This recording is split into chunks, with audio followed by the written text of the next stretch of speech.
This show is produced by the Hartman Media Company. For more information and links to all our great podcasts, visit hartmanmedia.com. Welcome to the Holistic Survival Show with Jason Hartman. The economic storm brewing around the world is set to spill into all aspects of our lives. Are you prepared? Where are you going to turn for the critical life skills necessary to survive and prosper? The Holistic Survival Show is your family's insurance for a better life. Jason will teach you to think independently, to understand threats, and how to create the ultimate action plan. Sudden change or worst case scenario, you'll be ready. Welcome to Holistic Survival, your key resource for protecting the people, places, and profits you care about in uncertain times. Ladies and gentlemen, your host, Jason Hartman. It's my pleasure to welcome Les Rubin. He is the author of a couple of books, but the one I want to focus on today is The Greatest Ponzi Scheme on Earth. No, that's not the book. That's our system and how the U.S. can avoid economic collapse. There are three main elements that we want to talk about as far as this Ponzi scheme, and let's go ahead and dive in. Les, welcome. How are you? I'm great. How are you, Jason? Good to have you. Good to have you. So those three main areas that the book focuses on, what are those? Well, the areas of problem that we have to address is you start with entitlements, which are completely broken. Government officials don't want to touch it because it's politically taboo, but there are ways to reform entitlements without hurting the beneficiaries, and we deal with that in the book. The size of government, you go back to what was originally intended by our founding fathers. It was a limited government, and they had specific duties assigned to the federal government in the Constitution. Everything else, according to Amendment 10 to the Constitution, was for the states or the people. Well, that's not what we have today. Our founding fathers would roll over in their graves if they saw the mess we made of our federal government and the enormous debts we're taking on and the ridiculous spending levels that we have with deficits as far as the eye can see. So we have to look at how we can get the size of government down. And then we have a muddled tax code that is ridiculous. Even the tax professionals have to look up everything. I think it's 10,000 pages of gobbledygook. Oh, it's more than that, but yeah, absolutely. Whatever, it's enormous. I can only remember back in the old days when President Carter said, we need to put a match to the tax code and start over. Well, I would agree with him. Yeah, couldn't agree more. When we talk about entitlements, I've had Lawrence Kutlikoff on the show a couple of times, and he's done a lot of deep research into the forward-looking obligations of entitlements over the next 10, 15 years. And, there's disagreement on this, but it's anywhere from $60 to $220 trillion, most would say. And these are just unfunded. There's no way we can pay for this except to inflate away the obligation. You can't tax enough to cover this problem. But let's just dice into this entitlement issue first. Well, the unfunded obligations, according to the CBO, are $78 trillion. That's over a horizon of 75 years. And yes, if we keep on keeping on, there's no way we can pay that. So we have to dig down deep and to try and see what the problem is. Well, we have a demographic problem today. There are 2.6 people working for every person on retirement. When we started the system, it was 30, 40, 50 people working for everybody. So we got too few people pulling the cart. That won't work, and the Social Security Trust Fund and the Medicare Trust Fund both exhaust in about 10 years. And if we do nothing, the current law says you have to cut benefits to match the income, and that means 24% cuts for Social Security across the board and 11% on Medicare. So what do we do is the question. That doesn't seem like that'll be very politically popular to do those types. No, we know what the politicians are going to do. They're going to change the law to keep paying out benefits. And that just makes our debt problem worse. And that's the focus of the Ponzi scheme book. There are solutions to this. And I propose one in our book which is converting Social Security to private accounts, which I think is by far the best solution. There's a problem doing that because the capital cost of the conversion. So in my program, which I'm getting modeled right now, I have a 20-year conversion with a slowly moving from required into the trust fund into your own account that you would own yourself. And so over a transition period, we would get to the point where everybody owned their own asset, and they would retire whenever their assets were adequate to fund a income stream for them for the rest of their life. So that's one approach. There's many Okay, others. so let's just talk about that one for a moment. So first of all, I can't imagine the politicians wanting to give up control of, the Social Security system like that. And of course, what they'll say is, well, we need to protect people, and we need to protect people from themselves to some extent, right? Because if someone mismanages their account, just like if they mismanage their IRA, right, then the system, ostensibly has to somehow solve their problem later, right? If they're living for today with instant gratification and blowing all their money, somehow society is going to end up covering that, aren't they? The first thing I say in my program is you cannot cut current benefits, and you can't. But that means some trade-offs in the program to get there.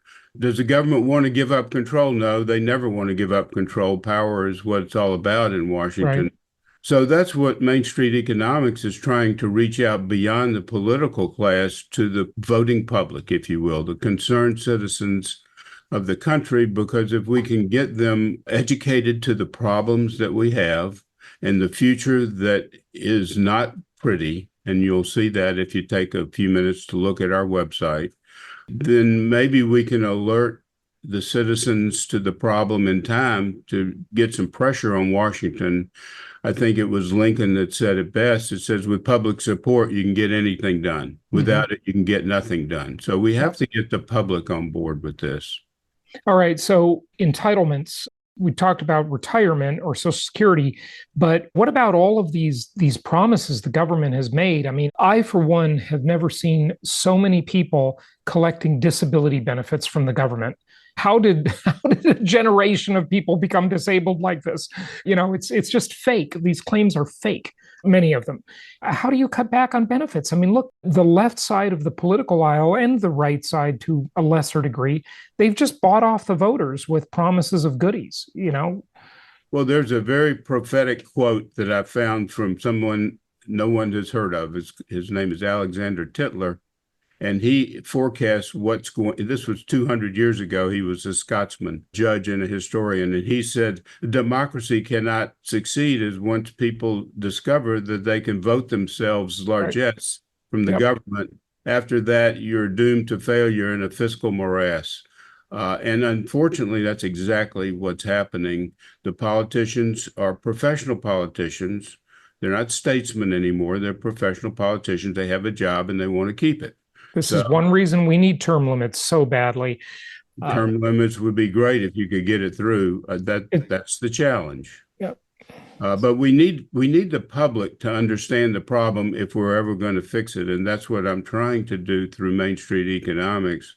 We have a number of videos that we're producing right now that we're going to be starting into public domain sometime in the next 30 days. But the public has to understand the problem. It's not just Social Security, it's Medicare, it's Medicaid. Those three entitlements, if you will, lose the federal government $1 trillion plus every year. Mm-hmm. You have to fix those, and you have to lower the size of government if we're going to get in balance, because a smaller government will lead to better growth in our economy. And the logic for that is pretty clear. The less government takes out of the public economy, the more that's left in the public economy to invest and grow and make a better standard of living for all of us. No question. But the person who's receiving the benefits, the person on Section 8 housing vouchers, for example, they're never going to vote themselves out of their own benefits. It's just never going to happen. No, I'm not going to reach 100% of our voters. There's no way that'll happen. But if I can get to 10 to 20% of informed voters, I think that's enough to make a difference. The incentives are backwards in Washington. They incentivize people doing the wrong thing. The best example of that is the war on poverty. Even though they had good intentions, what happened in the war on poverty, instead of bringing people out of poverty into independence, we've created a whole society of dependence. We've spent $25 trillion and we haven't lowered the poverty rate at all. So the people in Washington don't get it right. They have their incentives backwards, and incentives are the most powerful force in the world. Well, and one problem with those incentives is you look at a program like Aid to Families with Dependent Children, and politicians, especially on the left, know that if you bust up families, single people tend to vote leftward leaning. No question about that, especially single women, especially single women mothers. You give them the benefit of the doubt and you say, well, they had good intentions. I don't know that any of these intentions are good. I think these intentions are just a power grab. We just see this continuing and continuing, like you mentioned with the incentives. So, what do we do? I mean, I don't see how this really gets fixed until you have a collapse type of scenario, because no one will ever vote themselves out of their own pocketbook. No, people vote their pocketbooks. There's no question about that. And I was being kind by saying they had good intentions. I agree. I don't You know were if they being too did or kind. not. Yeah. I won't swear to that, but nevertheless, what they've done is they've created a bureaucracy that wants to give away as much as possible, and that's to curry favor with voters. And the people that are getting the benefits of that are not going to change, and they're not going to vote to do away with that. And I don't know that we want to do away with welfare altogether, but we need to make it for the needy and the people that really deserve it, not everyone. And that's what's happened, and why we've created a whole society of dependence. And you're right, they're not going to vote for some rational change. But if we can alert enough of the public to the problems, they will be alarmed if they see the facts. And we have a pamphlet that's free on our website. That's only about 25 pages that I co-authored with the former Comptroller General for the United States, Dave Walker. And we describe that in some detail and some solutions. It's not as detailed as the Ponzi scheme book, but it would be a good overview, and that's available free on our website, mainstreeteconomics.org.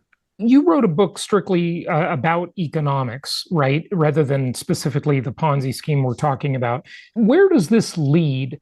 If it takes another 10 years or another forever to get going in the right direction here, do we just see massive inflation? We've got a debt increasing at the rate of almost $4 trillion per year now. Where does this lead? Well, if we stay on the course we're on, and that's the whole theme behind what I'm doing, if we stay on this course, we are going to crash and burn, and we are going to disappear as a country as we have known it. There will come a time when the Ponzi scheme fails, and the only way we can finance our growing debt and expenditures is to borrow money. Well, when we can no longer borrow money, that means the Ponzi scheme has failed. And that's a collapse of this country economically and a destruction of our whole monetary system. If that happens to us, it's not just our problem. That's a worldwide problem. And that'll be catastrophic if we let that happen. Borrow in terms of what? Selling treasuries at our treasury auctions? Well, the way we finance our deficits is to sell treasuries. Yeah. This year, it will take approximately $10 trillion of debt sales to pay off the rolling over debt that matures, which is about $8 trillion, and the deficits, which is about $2 trillion. So we have to sell $10 trillion worth of bonds, and the demand for those bonds is weakening as foreign investors are liquidating. Our biggest holders were China and Japan. They were both over $1 trillion. They're liquidating. They're going down, and so is the Federal Reserve is not buying like it used to.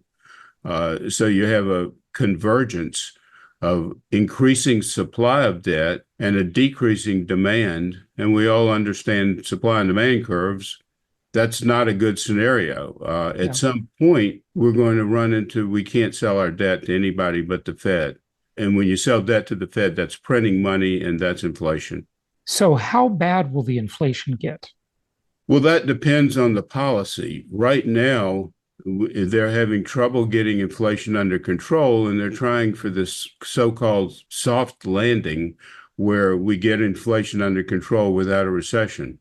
I think they're smoking something, but bottom line is the way you get inflation under control is to decrease aggregate demand. Supply and demand is what it's all about. So in order to do that, you almost have to raise interest rates and create a recession to do that. If they don't follow that prescription, and I don't think they're going to raise interest rates politically, that might not fly, but I don't think you're seeing any reductions either. And slowly, the high mortgage rates and the high interest rates are starting to slow the economy. There's a lot of underlying data that says that that's happening right now. I agree with that. And it just makes the economy anemic and puts us into this sort of stagflation scenario. Anything else you can tell us about the future of the economy based on what's going on? I mean, I hope you're right, and I hope we see some change, but it is not looking likely. If we don't get the public aware of the problems and put some pressure on Washington to fix the problem, I don't know where it ends, but it's ugly. And I don't know how much time we have. Nobody can predict that. But my swag, no, I'll call it a wag. It's a wild ass guess. It's 10 years or less before we really have to start dealing with monumental problems and the road to failure if we don't fix the problems. I'm writing a pamphlet now that's even shorter, and it's called Failure is Our Option. And we are choosing it by default. Because we're not dealing with the problems, and we will fail if we don't deal with the problems. And that's my fear for me, you, our kids, our grandkids, and all future generations. It's going to be dramatically worse if we don't fix these problems now. Yeah, no question about it. Les, give out your website. It's mainstreeteconomics.org. mainstreeteconomics.org. Les Rubin, thanks for joining us. Well, thanks for having me, Jason. Thank you so much for listening. Please be sure to subscribe so that you don't miss any episodes. Be sure to check out the show's specific website and our general website, hartmanmedia.com, for appropriate disclaimers and terms of service. Remember that guest opinions are their own, and if you require specific legal or tax advice or advice in any other specialized area, please consult an appropriate professional. And we also very much appreciate you reviewing the show. Please go to iTunes or Stitcher Radio or whatever platform you're using and write a review for the show. We would very much appreciate that. And be sure to make it official and subscribe so you do not miss any episodes. We look forward to seeing you on the next episode.